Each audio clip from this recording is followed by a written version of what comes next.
y después retomo, espero, las últimas 4 o 5 clases. Hoy vamos a ver infecciones del sistema nervioso central.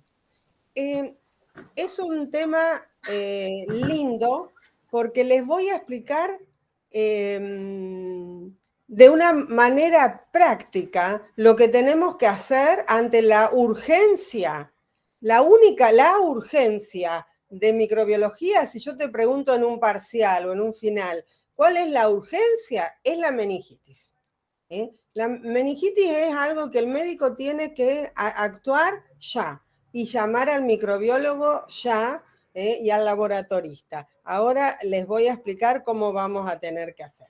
Bueno, como siempre, para repasar un poquito, ustedes ya lo saben mejor que yo, sistema nervioso central, cerebro, cerebelo, médula espinal y cubriendo, protegiendo al cerebro, tenemos a la masa encefálica, tenemos las meninges. Esas membranas que tienen un espacio donde circula el líquido cefalorraquídeo.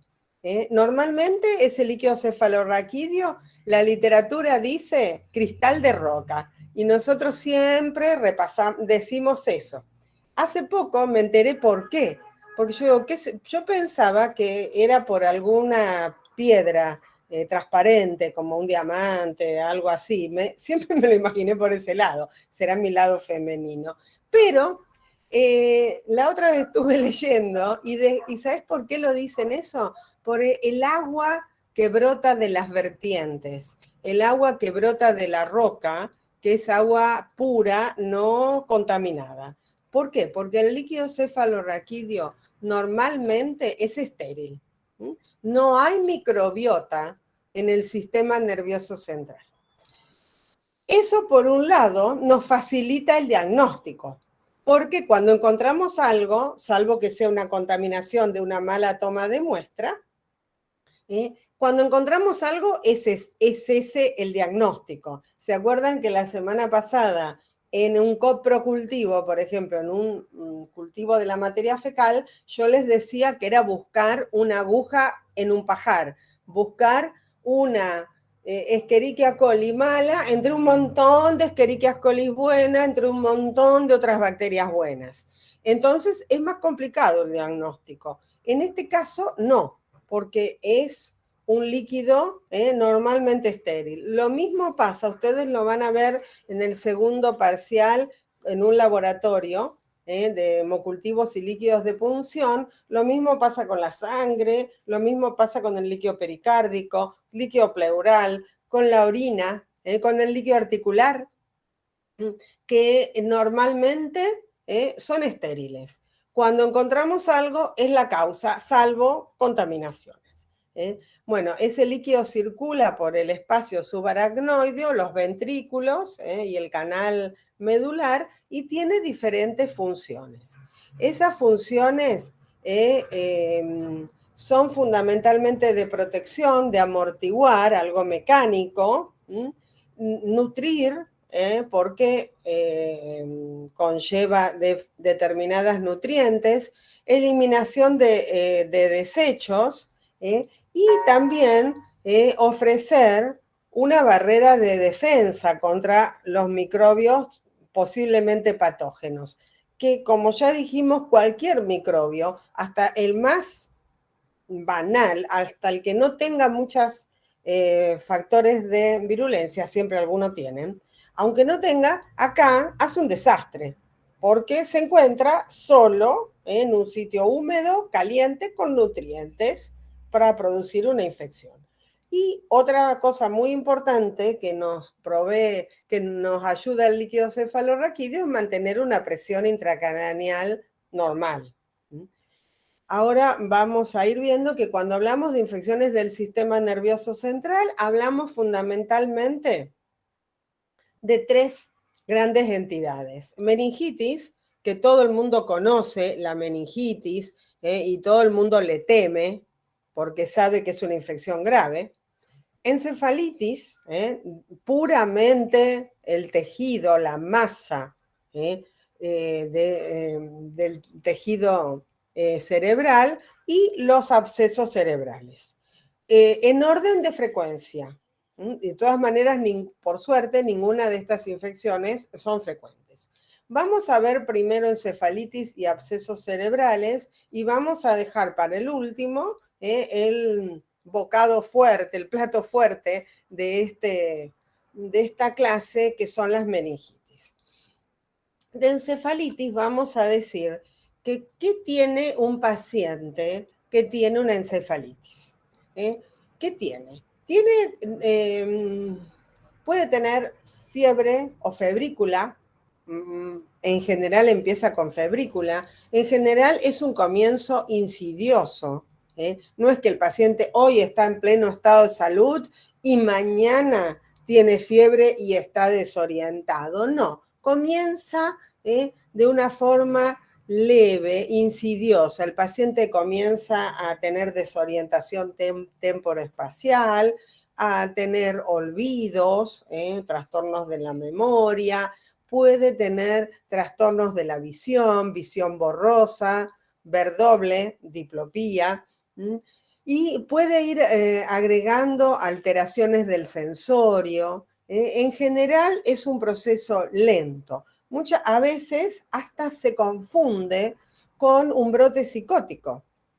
Y hay pacientes que los mandan, me como las heces, los mandan al psiquiatra pensando que se brotaron. Algunos sí se brotan, ¿no? Pero a veces son encefalitis. Así que hay que tenerlo siempre presente en esos pacientes que empiezan con ese cuadro. Cuando hablamos de encefalitis, las causas, hablamos en general, lo más frecuente, encefalitis virales. Encefalitis virales. Y cuando hablamos de encefalitis virales, hablamos de esto que pusimos acá, virus herpes simple tipo 1 y otros virus.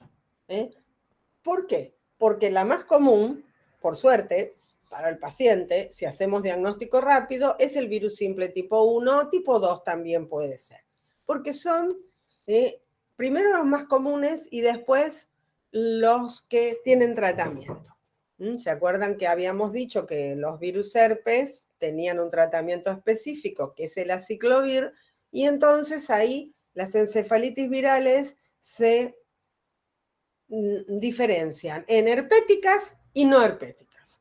Herpéticas merecen tratamiento antibiótico, sí, bueno, son antibióticos, pero nosotros, antimicrobiano, antiviral, y por otro lado, las otras que solo tratamiento de sostén y rezar para ver si el paciente se cura o no se cura y cómo queda.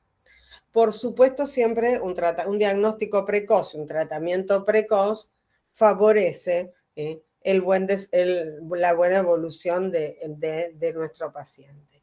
En general, las encefalitis herpéticas están dados en pacientes con algún grado de inmunodeficiencia, con tumores, con tratamientos por quimio, tratamientos con corticoides. En general, no cualquiera puede hacer una encefalitis por virus simple tipo 1, herpes simple, que todos estamos contagiados. 98% de la población convive con un virus herpes en sus ganglios sensitivos. Y evidentemente la casuística de una encefalitis es muy baja. Tiene que tener ese paciente. Ahora no vayan a decir, uy, tuve un herpes labial, voy a tener encefalitis. No. Tiene que ser un paciente con determinadas características. Leucemias, linfomas, en tratamiento o sin tratamiento. Por otro lado, hay otros virus. Los otros virus pueden ser otros virus herpes, pueden ser también complicaciones de infecciones de la infancia, como por ejemplo sarampión, rubiola, virales de la infancia. No son comunes, por suerte, pero pueden ocurrir. Paperas, aunque la papera en general tiene meningitis o meningoencefalitis, y sobre todo aparecen infecciones con una noción de foco epidemiológica. Por ejemplo, son las encefalitis transmitidas por artrópodos, por mosquitos, por garrapatas, por chinches, que se dan en un sitio endémico y que son zoonóticas. En general hay animales, por ejemplo, caballos, la fiebre equina, caballos infectados, el mosquito pica al caballo o la chinche y después pica al ser humano y lo transmite. Son enfermedades con una distribución geográfica determinada. Por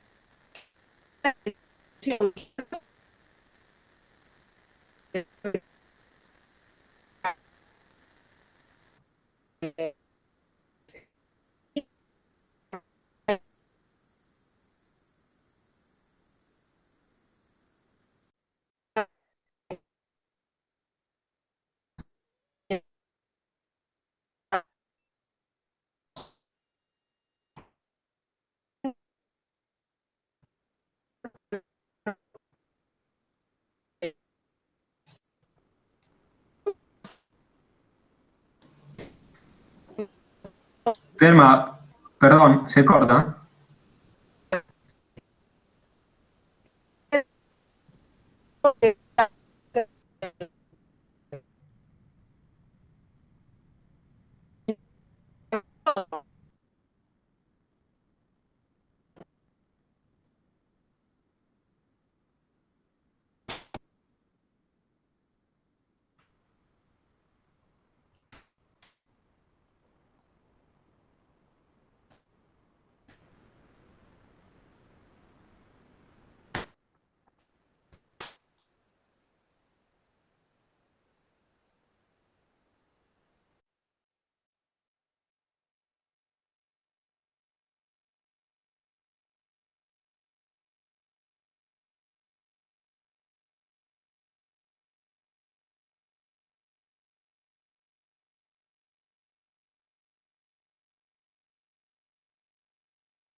Ahí me uní otra vez.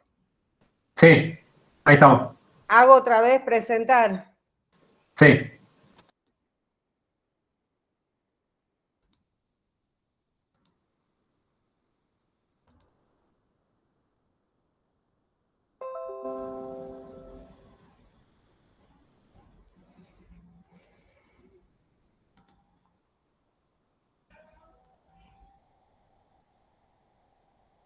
Profe, hasta la parte de noción de foco escuchamos bien. Bueno, Ahí está perfecto. indudablemente no puedo arriba. Bien.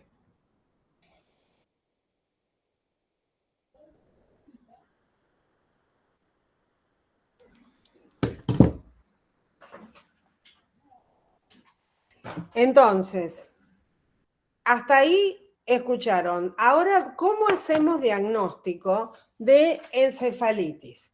Como yo les dije antes, ¿ahí me escuchan? ¿Está todo bien? Sí, está Sí, todo sí. bien, profe. Dale. Como les dije antes, lo que nos importa, a los fines, por supuesto, que epidemiológicos, nos importa saber cuáles son las causas. Pero si vos tenés un paciente hoy internado con una posible encefalitis, el diagnóstico es herpética o no herpética. Así que, ¿qué hacemos? Antes se llegaba hasta la punción biópsica de la masa encefálica, una cosa recruenta, muy difícil. Hoy en día tenemos las técnicas moleculares. Así que, ¿qué hacemos? Punción lumbar, líquido cefalorraquídeo. Y en líquido cefalorraquídeo hacemos PCR, biología molecular, para virus herpes simple. Da positivo, tratamos con aciclovir, vemos diagnóstico. Eso está en el día. Si el laboratorio te dice que demora 3-4 días, te miente. Eso se hace en horas. Así que hoy saco el líquido, hoy a la tarde tengo el diagnóstico. ¿Es herpética o no es herpética? Es herpética, tratamiento, no es herpética, empiezo medidas de sostén tratando de manejar, de mantener vivo al paciente.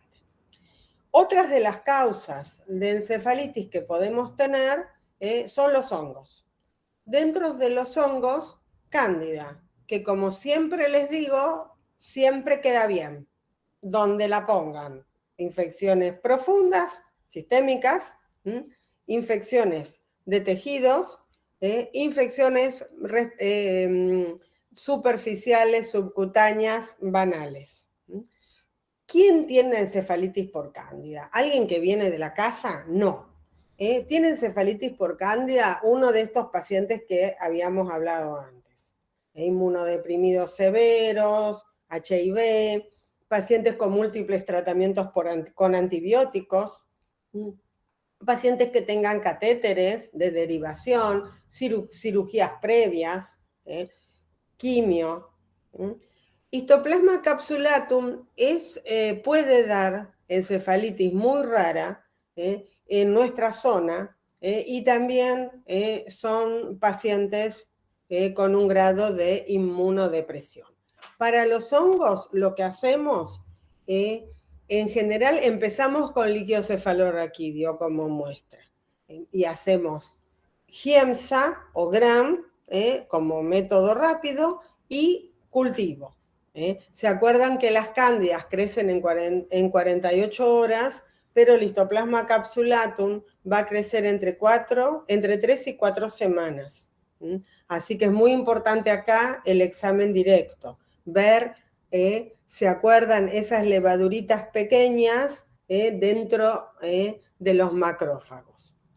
Por eso hay también métodos rápidos de búsqueda de antígenos, tanto de cándida como de hongos profundos, que podemos usar en estos casos. Cuando hablamos de abscesos cerebrales, acá vemos un átomo con un súper enorme absceso, hablamos de diferentes etiologías. Fundamentalmente, hablamos de bacterias que están como microbiota habitual en la boca, en las vías aéreas superiores. ¿Por qué? Porque ¿cómo llegan al encéfalo estos microbios? Por dos vías. Vía hematógena, hay un foco en otro sitio del organismo, y por vía hematógena van al sistema nervioso central, o por contigüidad.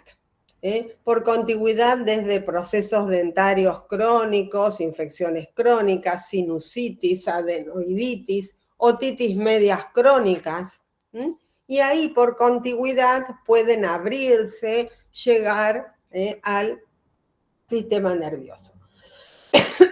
Entonces, ¿qué bacterias vamos a tener?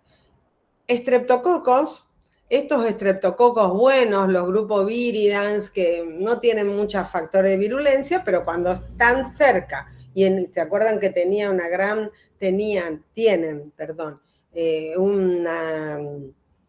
gran participación en las caries dentales, pueden aparecer aerobios junto con anaerobios. En general, cuando hay bacterias, son mixtos. Aerobios con anaerobios cuando son por contigüidad. Cuando son vía hematógena, podemos encontrar como el top 10 de los abscesos Staphylococcus aureus. En general, cuando hay Staphylococcus aureus puede ser un absceso único, pero también pueden ser múltiples en suelta de globos. Cryptococcus neoformans, ¿se acuerdan que era un hongo que producía meningitis en pacientes inmunocomprometidos, pero también producía el criptococoma, más raro, pero puede producir? Echinococcus granulosus, ¿se acuerdan? La teña Echinococcus, que produce el quiste hidatídico. ¿Se acuerdan que quiste hidatídico? Hígado, pulmón, cerebro y cualquier sitio de la economía. Pero esa es el orden en frecuencia.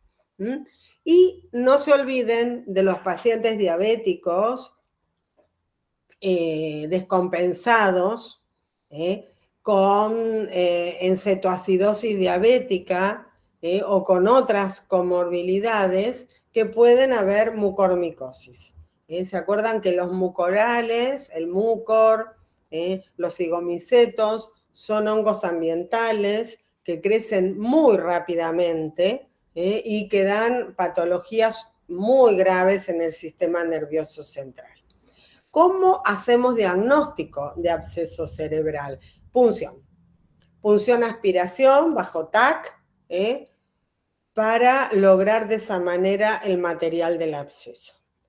Para las bacterias, Gram, cultivo, identificación, antibiograma, cultivo de anaerobios. Ese es el pedido. Para el Cryptococcus neoformans, ¿qué hacemos? ¿Alguien se acuerda cuál es el método diagnóstico? Rápido. Es una... Total, no sé quién habla, así que si se equivocan no importa, yo solo veo el power. ¿Alguien? ¿Nadie se acuerda qué hacíamos para diagnóstico de Cryptococcus neoformans? Es una tinción negativa, algo que hacemos solo para criptococos.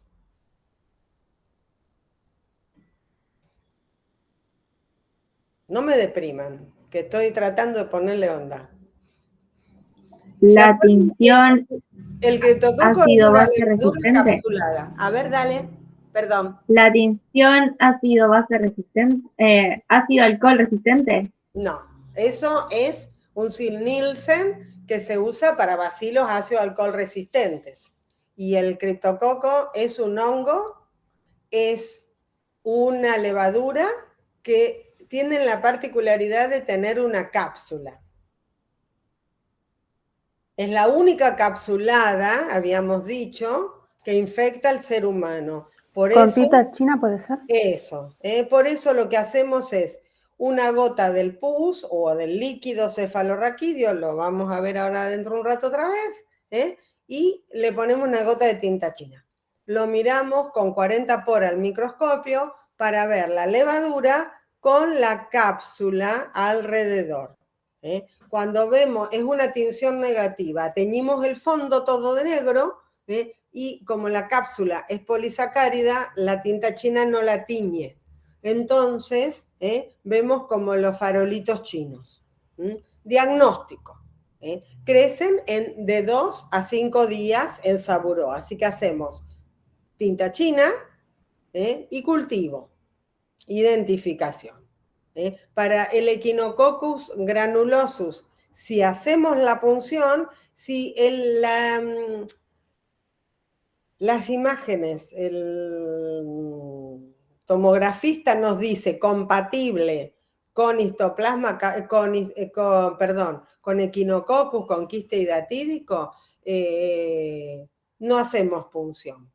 Lo que hacemos ahí es buscar en el suero hacemos diagnóstico indirecto, buscamos en el suero del paciente, primero arco quinto positivo es que tiene anticuerpos, hacemos tratamiento, si arco quinto negativo, hacemos un ELISA que tiene una mayor sensibilidad. Y las mucormicosis no nos queda otro que fresco o tinción con Gram o con cualquier tinción y cultivo. Y en general, se acuerdan que llegamos tarde. Vamos al plato fuerte del día, que son las meningitis.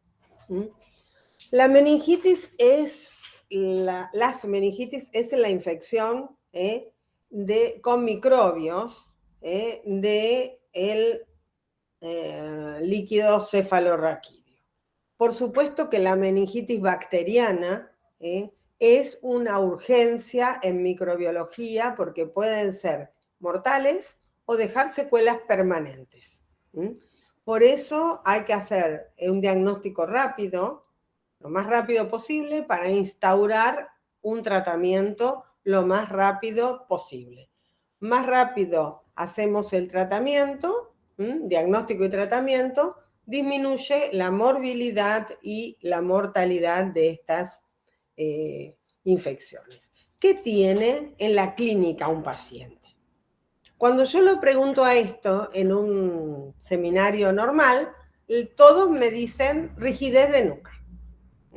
Pero antes de la rigidez de nuca, tenemos que hacer un diagnóstico nosotros. Porque cuando la rigidez de nuca es un poco tarde ya. ¿Qué tiene el paciente? Cefalea.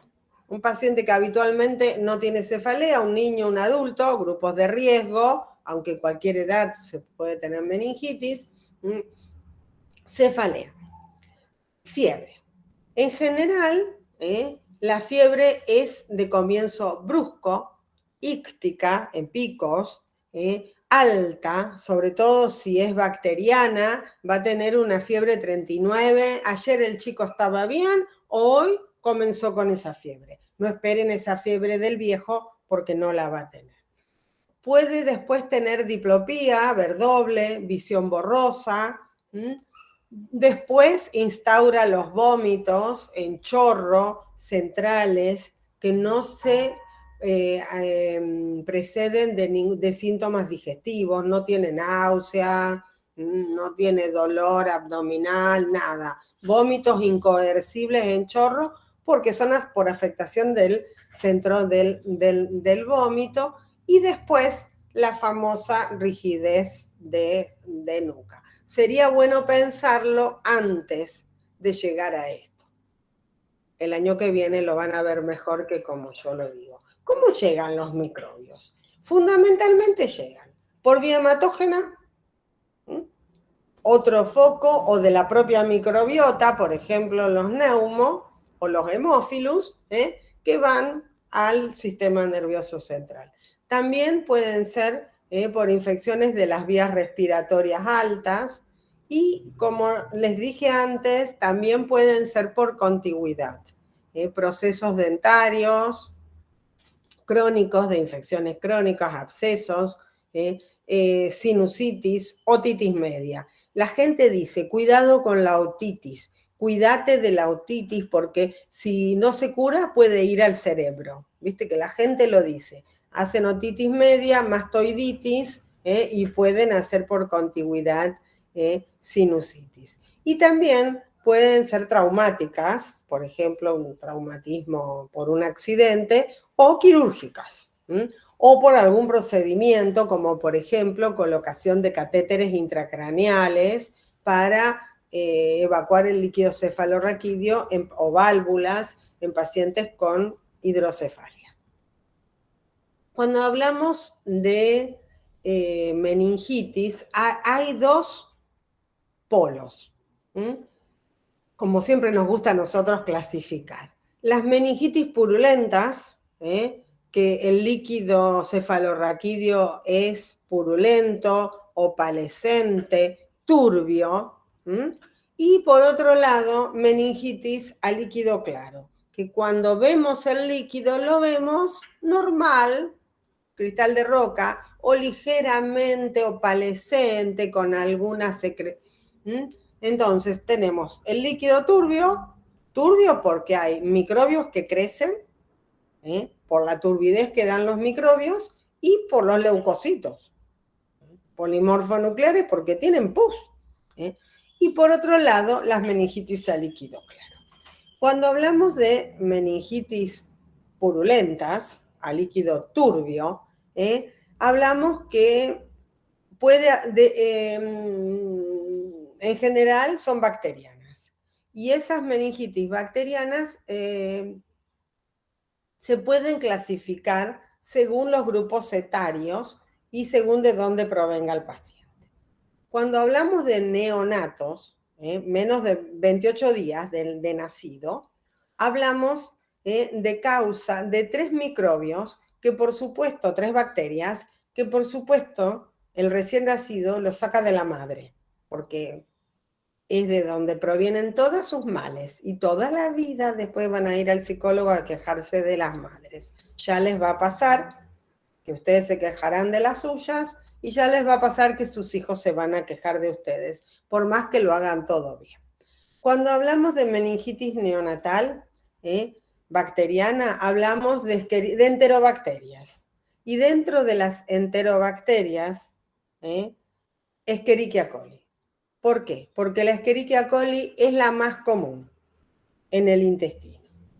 También hablamos de estreptococos beta-hemolíticos grupo B o estreptococos agalactiae. ¿Se acuerdan que había que hacer a las 37 semanas un flujo vaginal y un hisopado anal en la mujer por ley para tratar de pesquisar este microorganismo y darle antibióticos a la madre antes del parto? Y otra bacteria que podemos encontrar como causa de meningitis neonatal es la Listeria monocytogenes, un bacilo gram positivo, aerobio, no esporulado, que es microbiota habitual del árbol genital y sobre todo gastrointestinal, en el intestino. Después, del niño y del adulto, por supuesto que otra vez extremos de la vida, los grupos de mayor riesgo, tenemos 3 microbios. Streptococcus pneumoniae, de la propia microbiota, Haemophilus influenzae, de la propia microbiota, y Neisseria meningitidis, que si bien hay portadores asintomáticos en la faringe, esa aportación es efímera. Y hay brotes, espero epidemias, hasta pandemias de meningitis por meningo. En cambio, neumo y hemófilus son casos aislados. Los neumos es muy frecuente en los ancianos y causan meningitis mortales en los ancianos. Si el paciente ha estado internado, hospitalizado, ha estado con tratamientos, invadido, ahí los microbios cambian, las bacterias cambian. Enterobacterias como Klebsiella, que vamos a ver en la última clase, es infecciones intrahospitalarias y lo vamos a repetir. Klebsiellas, Pseudomonas aeruginosas, ¿se acuerdan? Un vegemenos no fermentador. Staphylococcus aureus, sobre todo resistentes a la meticilina. Y también vamos a ver Staphylococcus coagulasa negativa, epidermidis sobre todo, en pacientes que hayan tenido o tengan catéteres, válvulas, que tengan algún dispositivo plástico en su organismo. Cuando vemos las meningitis a líquido claro, vemos que son meningitis, cuando meningitis a líquido claro nos da cierta tranquilidad, porque pensamos que son meningitis virales, y esas meningitis, acá siempre se confunden. Cuando les preguntamos, ¿cuáles son los virus más comunes que causan meningitis viral? Empiezan, parotiditis es una complicación, estoy totalmente de acuerdo, parotiditis urleana, dicen adenovirus, estoy totalmente de acuerdo, algunos me dicen la primoinfección por el HIV, menos del 1%, estoy de acuerdo. Algunos me dicen complicación del sarampión, raro, pero estoy de acuerdo. Algunos me dicen complicación de otros virus herpes, por ejemplo, de la quinta, del virus herpes simple tipo 5, puedo estar de acuerdo. Citomegalovirus en un inmunodeprimido, puedo estar de acuerdo, pero me tienen que decir enterovirus, ECO y Coxsackie. El ECO y el Coxsackie, A y B, son la primera causa de meningitis en nuestro medio, de todas las meningitis, por suerte, porque son meningitis virales que el paciente se va a recuperar ad integrum. Acá siempre hay lío, porque cuando a ustedes no les sale, yo les pregunto, ¿cuáles son los enterovirus? Y entonces ustedes dicen, no, si son enterovirus, dan diarrea. No, señores. ECO y señoras y señoritas y todos los que sean. ECO y Coxsackie son virus que pertenecen a la familia de los enterovirus y dan meningitis. Pueden dar cuadros respiratorios altos, pero fundamentalmente dan meningitis virales autolimitadas. Algunos de ustedes también cuando les digo enterovirus me dicen que puede ser el virus de la polio, tal cual, puede ser. Lo que pasa que nosotros tenemos erradicada la poliomielitis de nuestro país. Pueden ser pacientes que vengan de países limítrofes con vacunación insuficiente. Que cada tanto aparece algún caso, por ejemplo, que vienen de Paraguay, de Bolivia, y se publican. Después, cuando hablamos de parásitos, hablamos de pacientes inmunodeprimidos. Por ejemplo, para tener una toxoplasmosis, una meningitis atoxo, tiene un paciente inmunodeprimido, un HIV, no lo tiene cualquier paciente. También un paciente no inmunodeprimido puede tener parasitosis, por ejemplo, Trichinella spiralis, que produce la triquinosis, que el paciente en realidad tiene cefalea, fiebre, malestar general, mialgias, artralgias, y mírenle los ojos, porque tiene edema bipalpebral bilateral. Miren eso porque cuadro clínico de estos inespecíficos con edema bipalpebral bilateral, pregúntenle si comió salamines caseros, jamón, bondiola, algo, carne de cerdo cruda o mal cocida. Y también podemos tener meningitis rara por Taenia solium. ¿Se acuerdan que la Taenia solium podía dar teniasis o teniosis, la lombriz solitaria en el intestino, o iocisticercosis, meningitis? Esa cisticercosis la podemos ver como múltiples. En general lo que vemos es las calcificaciones. ¿Me están escuchando bien? Sí, se escucha bien, profe. No, perdón. Sí, profe. Porque no escuchaba nada, digo, a lo mejor se cortó otra vez.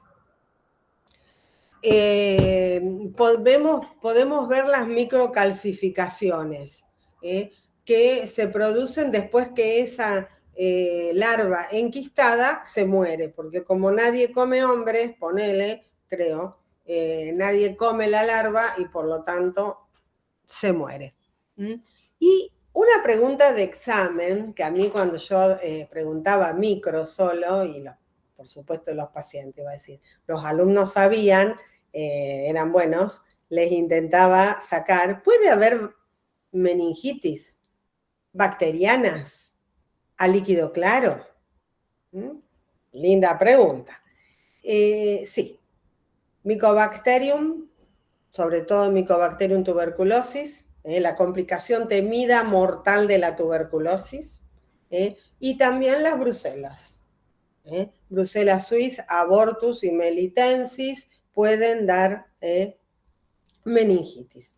Y en el caso de los hongos, Cryptococcus neoformans, sobre todo en pacientes inmunodeprimidos, pero también he tenido casos de pacientes sin HIV y tener meningitis por Cryptococcus neoformans. Así que no nos cerremos. ¿Cándida puede dar meningitis? Puede dar meningitis. Esos pacientes multitratados. Vamos a repasar un poquito y después vemos el diagnóstico. Repasamos rápido. De Neisseria meningitidis, como estamos en defensa, lo vamos a ver después. Hay vacunas.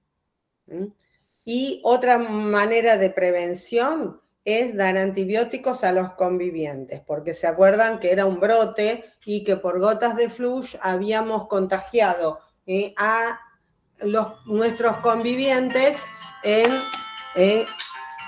habíamos contagiado a nuestros convivientes en la faringe. El Haemophilus influenzae hay vacuna contra el serotipo B, por eso hoy ya no tenemos meningitis, prácticamente hace más de 15 años que no tenemos meningitis en Rosario, que es lo que yo conozco, por Haemophilus influenza, y antes era la más común. Y el neumo, por suerte ahora también tenemos vacunas, ¿se acuerdan? La 13 valente y la 23 valente. Con respecto a la neonatal, lo único que tenemos como defensa es el control de la embarazada, o darle antibióticos periparto, y en el caso de los Mycobacterium, la vacuna, la BCG. Estamos todos vacunados con BCG para prevenir las complicaciones graves, mortales de la tuberculosis. La vacuna no previene la tuberculosis pulmonar, sí previene las infecciones graves, por ejemplo, la meningitis tuberculosa. Cuando hablamos de Neisseria, lo voy a seguir así porque si no, no me gusta. Hablamos que es respiratorio, el foco, de persona a persona por gotas de flush, tiene diferentes factores de virulencia, sobre todo la cápsula, la IgA proteasa y la endotoxina, y él puede ser niños, adolescentes, adultos mayores. En general, el grupo de riesgo son los niños. Haemophilus influenza, lo mismo, en niños menores de 5 años, menores de 2 años, eran lo que había. En neumo, adultos. Niños pequeños y adultos. Y muy grave en los adultos. En los neonatos son las diferentes factores de virulencia de cada uno de estos microbios. Pero, por supuesto, que son...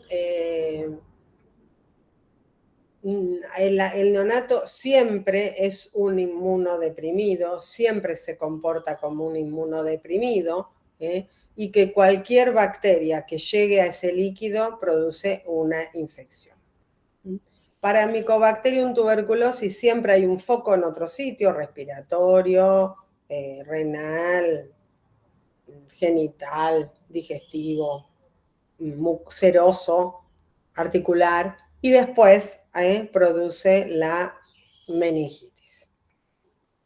Dentro de los hongos, miren, acá está lo que les pregunté antes, esto es la levadura y la cápsula, y todo teñido de negro.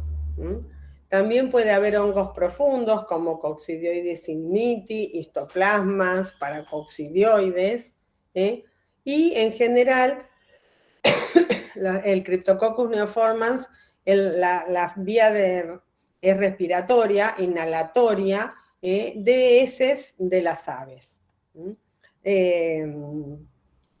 Depende mucho de qué paciente tenga, pacientes HIV, pacientes con otras con otras inmunocomprometidos o también con déficit de inmunoglobulinas. Hay parásitos como el Toxoplasma gondii, también la ameba histolítica puede dar más que meningitis, la ameba histolítica da abscesos. Yo no vi nunca infecciones extraintestinales por ameba histolítica, pero los libros siempre lo nombran. He preguntado también en el Centenario, que atienden pacientes de más bajos recursos, pero la verdad que nunca vi. Lo más común de la ameba histolítica, según los libros, es el absceso mediano hepático. Y entre los virus, ¿se acuerdan? E. coli, Coxsackie, también esos arbovirus que pueden dar meningitis y encefalitis, producida en realidad por núcleos, noción de foco epidemiológica transmitidas por vectores, citomégalo, herpes. Y todos estos pacientes son con algún grado de inmunocompromiso. Esto no se asusten, igual después mírenlo tranquilos, pero hablábamos de, es para hablar de los priones. 2 minutos, 2 segundos. No hay tratamiento, el diagnóstico se hace por biopsia, el paciente está condenado al óbito y en general es por contacto con material de animales contaminados, y una enfermedad que progresa muy rápido. Cuando hablamos del diagnóstico, ahora viene el plato fuerte y terminamos. El plato fuerte es el diagnóstico, porque hablamos de que es la urgencia en microbiología. Tienen que despertar al microbiólogo la hora que sea, no importa, te va a insultar, pero tiene que ir. Porque el diagnóstico de una meningitis es directo. No hacemos diagnóstico indirecto, no, es rápido el asunto. No se puede esperar que aparezcan anticuerpos. En algunos van a aparecer, en otros no, pero es tarde. El diagnóstico es ya. Por eso el diagnóstico es ya. Por mirarlo al líquido con un Gram o con un Nielsen, hacer una búsqueda de antígenos o hacer biología molecular. Y mientras tanto, hacer los métodos convencionales. Ahora vamos a ver cómo hacemos. ¿Cuál es la muestra? La muestra es líquido cefalorraquídeo. Cualquier paciente, ante la duda, ¿tiene o no tiene una meningitis? No se salva de la punción lumbar. Porque la punción lumbar es la que va a determinar qué pasa. Se realiza la punción lumbar y tiene algunas contraindicaciones, pero una vez que la hiciste, ves el líquido en la jeringa. Y ahí ves líquido claro o líquido turbio. Ya vos, como médico, empezás a ver algo. Ya ahí decís, líquido claro, bueno, puedo esperar, líquido turbio, a correr. De todas maneras, tenés que llamar al microbiólogo ya. Líquido claro, cristal de roca, líquido turbio. Puede ser hemático, y lo hemático puede estar dado por la punción o puede haber sangre en el líquido cefalorraquídeo producto de otra patología. Cuando hablamos de el aspecto del líquido, cuando vemos que son bacterias, en general el líquido es turbio, salvo TBC y brucelosis. En los hongos puede ser transparente y o ligeramente opalescente. Lo mismo en los parásitos y en los virus transparente. ¿Cómo se conserva esa muestra? Sacás la muestra hasta que llegue el microbiólogo. En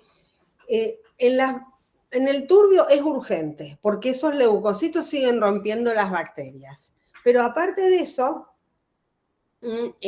lo tenés que dejar a temperatura ambiente, o si tenés estufa, a 37 lo metés en la estufa. Y urgente. Siempre son urgentes. Hongos a temperatura ambiente, parásitos a temperatura ambiente, si es claro y pensás en virus, en la heladera. 4 a 8 grados la heladera. Otras muestras puedo sacar, aparte del líquido cefalorraquídeo. En el líquido turbio puedo sacar sangre, hemocultivos seriados. Si el paciente, por ejemplo, tiene una meningitis por meningo, puede tener también artritis, puedo hacer punción del líquido articular, y si tiene meningitis por meningo, ¿se acuerdan que puede tener petequias, equimosis? Puedo punzar el líquido de las petequias. Ahí también voy a buscar el meningo, si es que lo tenga. ¿Y qué se pide? Vos viste el líquido. Entonces, ¿qué pedís? Un pedido va al laboratorio general, al laboratorio de análisis clínico, que diga físico-químico de LSR. Urgente. Físico-químico de LSR. Otro pedido va al laboratorio de microbiología, que diga urgente, gram, cultivo, identificación, antibiograma. Si pensás en hongos, directo y cultivo micológico. Si pensás en Mycobacterium tuberculosis por los antecedentes que tiene el paciente, Sil-Nielsen, búsqueda de Baar. Si pensás en un Cryptococcus neoformans porque el tipo es, por ejemplo, un paciente HIV, tinta china. Así que vas complementando ese pedido según qué paciente tengas enfrente, según lo que vos estás pensando. El físico-químico, que tiene que estar en 15-20 minutos, te da mucha información. ¿Por qué?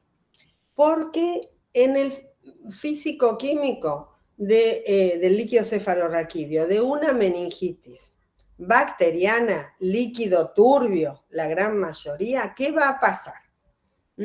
Va a tener la glucosa disminuida, a veces vestigios. ¿Por qué? Porque las bacterias comen glucosa. Por lo tanto, ¿cuánto es? Bueno, no puedo preguntar mucho acá. La glucorraquia normal es más o menos, aproximadamente, más o menos para medicina no va, es aproximadamente la mitad de la glicemia. Así que si el paciente tiene disminuida la glucosa, pienso que hay microbios que los están ingiriendo. Los virus, como ustedes saben, no tienen vida libre, no pueden utilizar la glucosa, por lo tanto, la glucosa es normal. En cambio, líquido claro por TBC, la glucosa es baja. Líquido claro con glucosa baja, pensa en TBC. Las proteínas, en el caso de la bacteriana, de la purulenta, las proteínas están aumentadas porque hay un proceso inflamatorio agudo. En cambio, en la viral están normales o ligeramente movidas. Y en la por TBC también están aumentadas.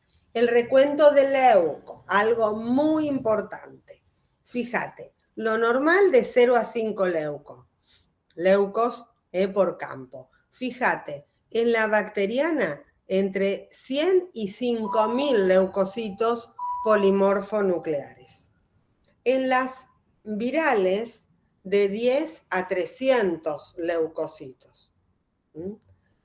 Prácticamente, a veces normales, de 0 a 500 en la tuberculosis.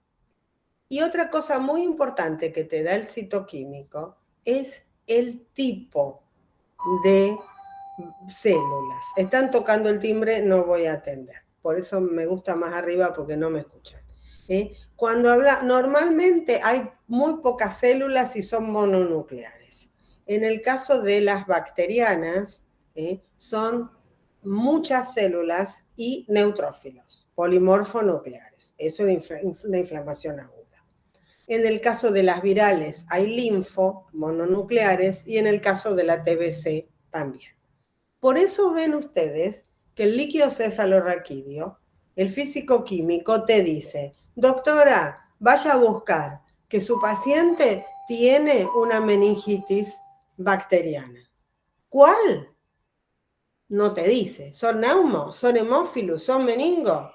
¿Qué antibiótico le voy a dar? No te lo dice.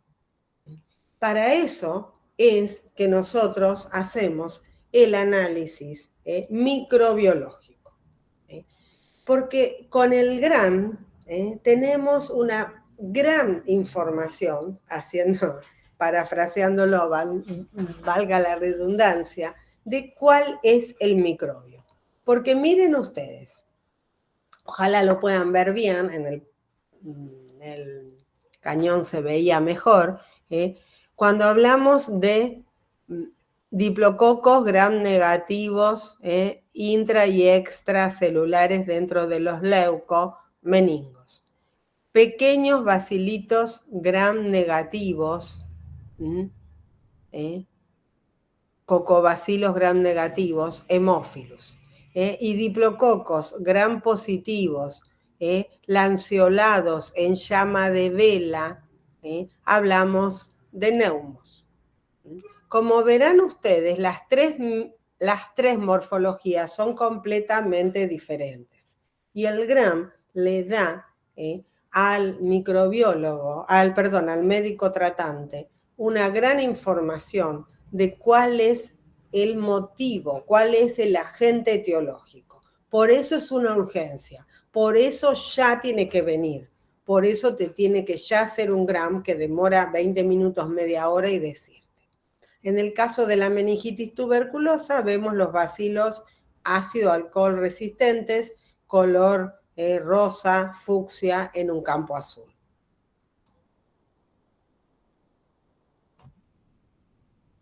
Perdón, vamos a ir para atrás. ¿Se cultivan? Sí, se cultivan. 24 o 48 horas, cualquiera, fíjate. Escherichia coli son bacilos gram negativos. Streptococcus agalactiae, cocos gram positivos en cadena. Listeria monocitógenes, bacilos gram positivos. Otra vez, para los neonatos, el gram me da muchísima información. Por cultivos rápidos, 24 o 48 horas, no Mycobacterium tuberculosis, entre 15 y 60 días. A los 30 días crece el tuberculosis. ¿Se puede investigar antígenos? Se puede. Diagnóstico rápido. Una aglutinación en el líquido. Está en 15 minutos. Es una aglutinación, una gota del líquido, del culote del líquido, con una gota del producto que ya viene, que se compra, que es anticuerpos específicos pegado a partículas de látex. Una gota y una gota, si aglutina es porque había antígeno. Es específico, pero no tiene la misma sensibilidad del cultivo. Si hay poca cantidad, puede dar un falso negativo. Pero está en 15 minutos. Si yo en 15 minutos sé que tengo una Neisseria, no dudo en hacerlo. ¿Puedo hacer PCR? Puedo hacer PCR. Más sensible, más caro, y no se hace en todos los sitios. La utilidad de la PCR para el Mycobacterium tuberculosis en líquido cefalorraquídeo es dudosa todavía. Está la placa que ya vimos. Y para si hubiera habido hongos, ¿se acuerdan? Tinta china para el Cryptococcus neoformans, en el GRAM vería levaduras, se cultiva de entre 48 y 72 horas, no se hace antibiograma. También se puede buscar antígenos por aglutinación y también se puede hacer investigación de ácidos nucleicos. Con los parásitos lo que se hace es una coloración de Giemsa con muy poca sensibilidad y también se puede hacer un diagnóstico indirecto en, por ejemplo, Toxoplasma gondii, que son infecciones crónicas.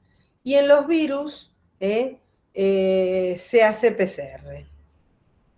Si quiero hacer algo, si es un chico y estoy en invierno, en pleno brote de ECO y de Coxsackie en el hospital de niños en general, con un líquido claro, con ese citoquímico, en general no se hace nada, se espera. Lo que vemos aquí son el efecto citopático de el virus, por ejemplo, del virus herpes, y bradizoitos formando quistes de Toxoplasma gondii en biopsias cerebrales, a modo de verlo, no es lo que vamos a hacer. La meningitis meningocócica es la meningitis más antigua. Ya en 1805 se registró el primer brote. En 1840 en África. Y se cultiva en 1887. Ya se cultiva Neisseria meningitidis en Viena, fíjate vos.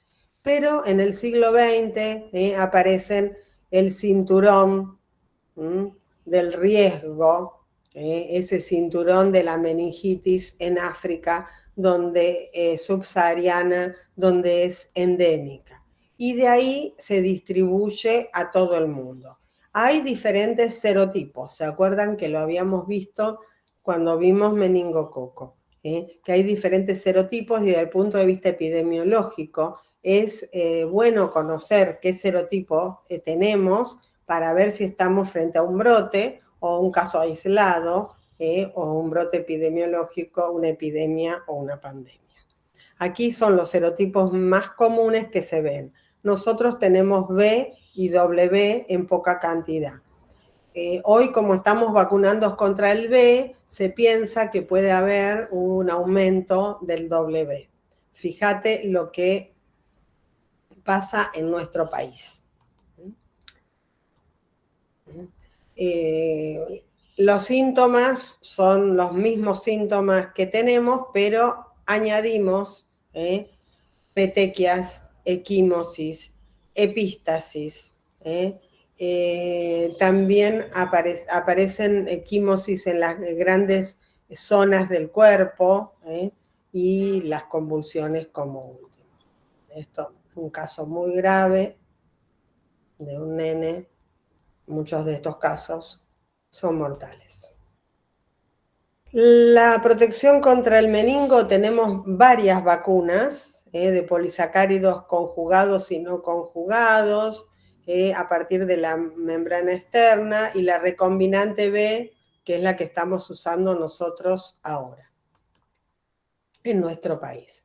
Bueno, si tienen alguna consulta, y si no, he cumplido más o menos con una horita.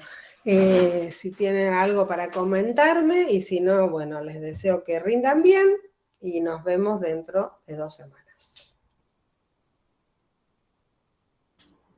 ¿Alguna consulta?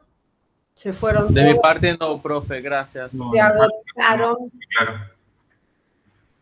No escuché.